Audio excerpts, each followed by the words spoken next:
There is a taste in here that you cannot find in other vegetables. And the more you eat, the more it's become tasty and you keep on, asking for it. What this farmer in Hawaii is talking about is not a vegetable, it's a tree.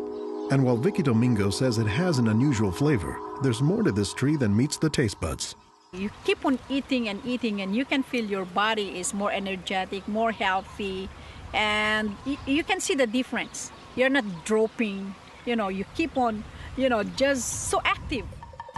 You have to remove one by one like this. Domingo says she has grown this tree on her farm for more than 25 years. She harvests moringa twice a week, all year round.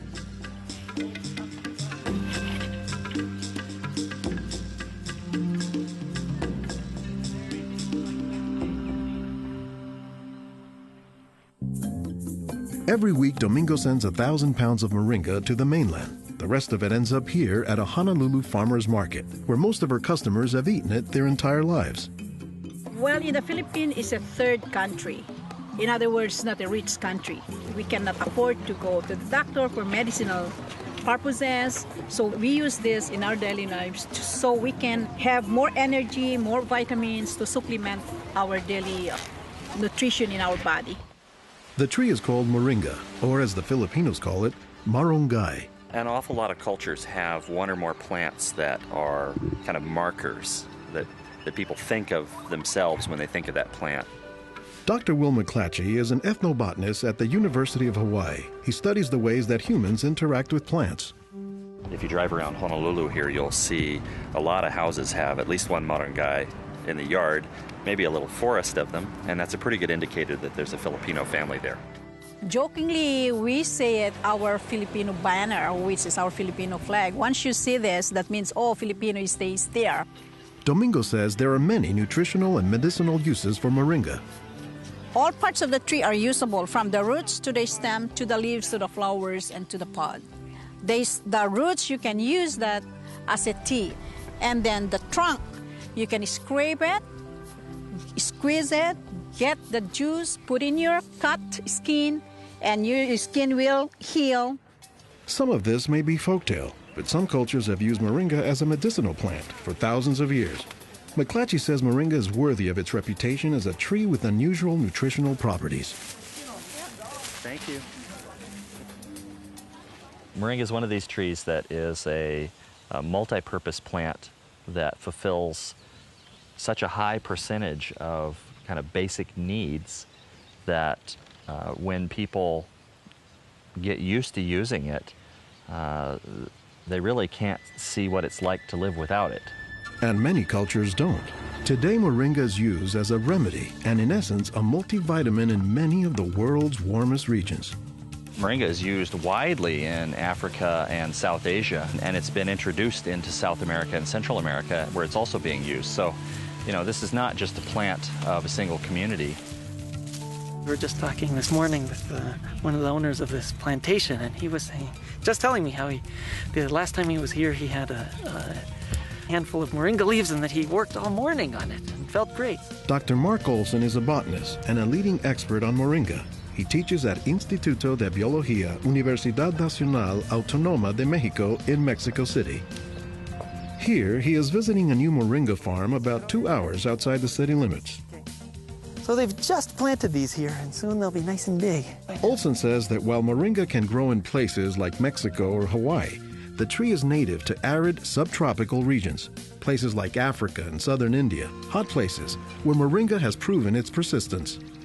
And this is a plant that really does do extraordinarily well in some of the most difficult areas, in areas that are very hot, areas that are very dry, areas where other things are very difficult to cultivate. Look at the little tuber there. This is one of the reasons it survives so well in dry areas. Also, they're storing lots of water in the wood. So that's one of the reasons this is such a remarkable tree. They don't have particularly deep roots. That's sort of a myth about moringas, that they survive because they have deep roots. No, they're storing water in their roots and their trunk. But moringa, says Olson, does a lot more than just survive, despite the tree's sometimes scraggly appearance. I don't think they're actually the most attractive tree. They're more a tree that you look at and you sort of love the way you love a scruffy friend or a scruffy dog. Because the branches sort of splay here and there, and they get burdened down with huge quantities of fruits on them. And that's actually what makes the tree so remarkable, is that it's such a generous tree. And that's because people have found multiple uses for so much of the tree, including its seeds. They're full of oil. You press the seeds, and then this wonderful aromatic oil comes oozing out, which you can use for cooking, you can use for cosmetics or lubrication or whatever. And the cake, the press cake, the stuff that's left over after pressing the seed, that is what's used for water purification. Water purification, Olson says, is especially useful in developing countries where clean water is hard to come by. But the benefits don't stop there. Some of the things I think are most exciting about moringa is, for example, the high vitamin content. There's a lot of vitamin A in the leaves. And worldwide, that's a problem. A lot of people have problems in development of their eyes because they don't have enough vitamin A. Moringa's vitamin A content, and its content of vitamins in general, has caught the attention of scientists around the world. So I started to read about moringa, and I was absolutely amazed about the richness in nutrients, in many antioxidant compounds, in vitamins. Dr. Monica Marcoux is a pharmacologist who has studied many plants. She has done extensive research on moringa and says it has significant nutritional potency. This subject is one of the topics of her recently published book, Miracle Tree. To me, it was just a natural pathway from my scientific background and my love for trees to writing this exciting book on one of the most exciting and extraordinary trees of our world. Marcoux spends much of her time looking at trees and plants, both as a pharmacologist and as an artist. While Marcoux, the nature photographer, is grabbing shots of plants, Marcoux, the pharmacologist, says she has a bigger concern. We are having an epidemic of cancer and cardiovascular diseases and many other chronic diseases. It's because we basically do not eat what we are supposed to eat. Most of the plants are famous for a particular type of nutrient, like for instance the orange or the lemon is famous for a high content of vitamin C. The spinach, for instance, on the other hand, is famous for its iron content. Moringa is very unusual because this single plant contains a wide variety of nutrients, but also in quite very high amounts. Marcoux says this concentration of nutrients combined with low calories and low sodium content makes moringa an ideal energy food or supplement that can help offset the typically unhealthy Western diet. Many of the Westerners are also deficient in antioxidant and anti-aging substances that are mostly found in plants. Antioxidants, according to the National Institutes of Health, protect the body's cells and may prevent cancer.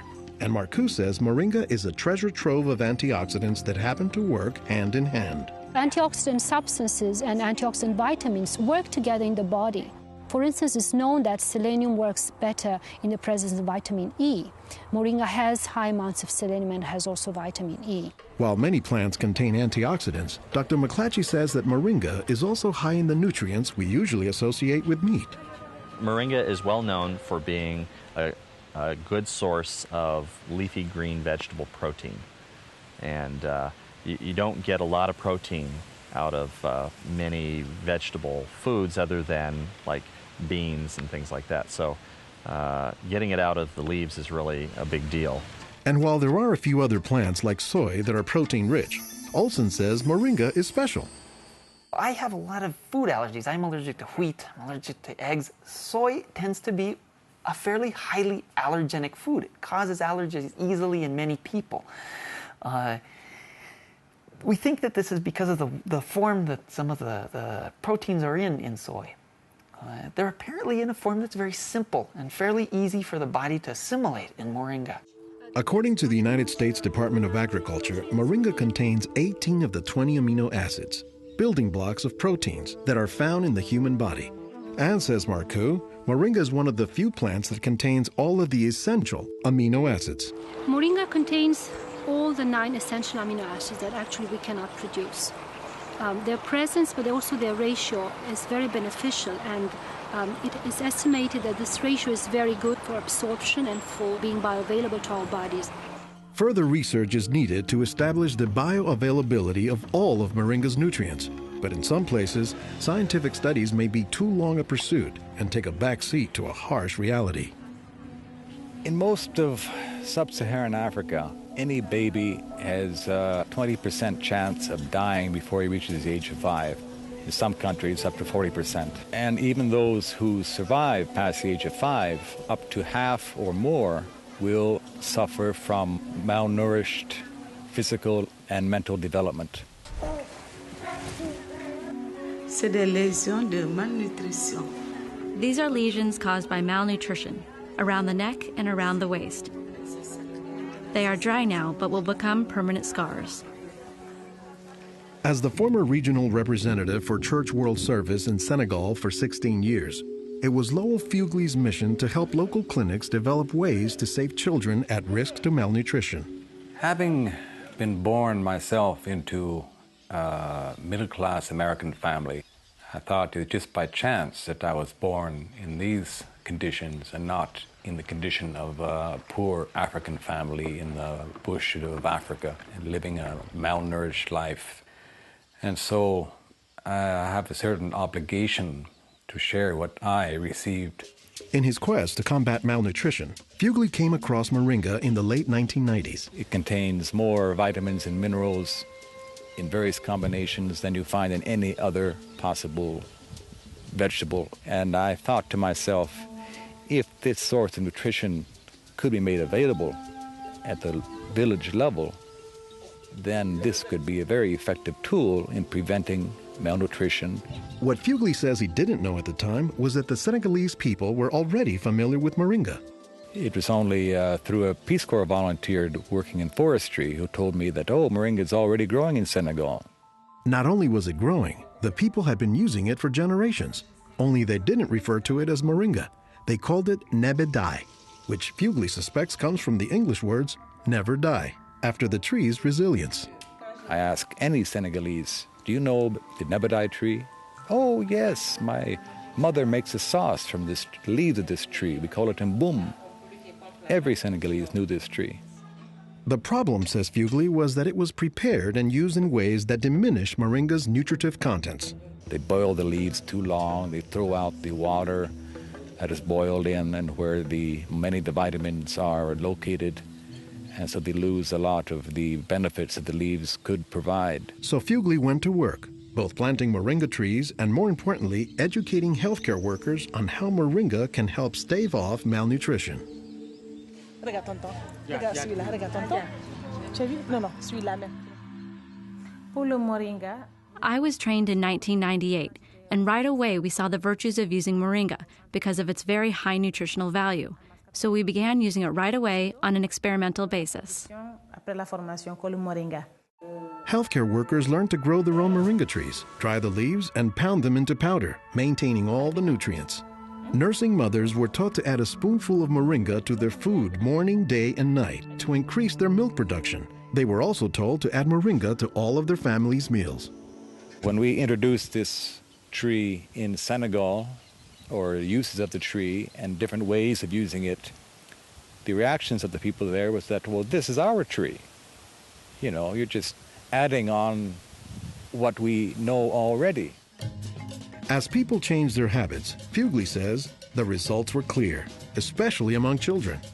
They'll look happier, they'll have more energy, they'll smile. When they came to the clinic, limp, eyes drooping, no energy, and within 3 weeks, you see them bigger, healthier, and smiling. La récupération avec le moringa a été beaucoup plus rapide. We observed that it was much, much more effective than the classic system we had been using, which was based on imported and costly products, such as milk powder, sugar, and vegetable oil. With moringa, people can go into town and find it themselves. Et on l'a, même des fois sans un sou. Moringa is still being used, it's still being promoted, it's still being very valued, even without our input from the outside. Moringa, it doesn't die, it can continue on its own. So you have to eat the moringa on a daily basis. And all their grandkids are eating it every now and then, even my own children, and they are already professionals, and yet they come home and eat it. And while moringa is mostly considered an ethnic food, the trend, says McClatchy, is that more nutritious plants, like moringa, are finding their way into the mainstream. Our diets are pretty bad, although they are improving. But one of the reasons they're improving is because we're starting to adopt more and more of these kinds of plants. I've been in villages where the only trees that survive and grow well are Moringa oleifera, which is really amazing when you consider how many useful things the tree provides. Moringa it comes very close to being a perfect source of nutrients in terms of variety and concentration. So that is, I think, very unique about this moringa tree.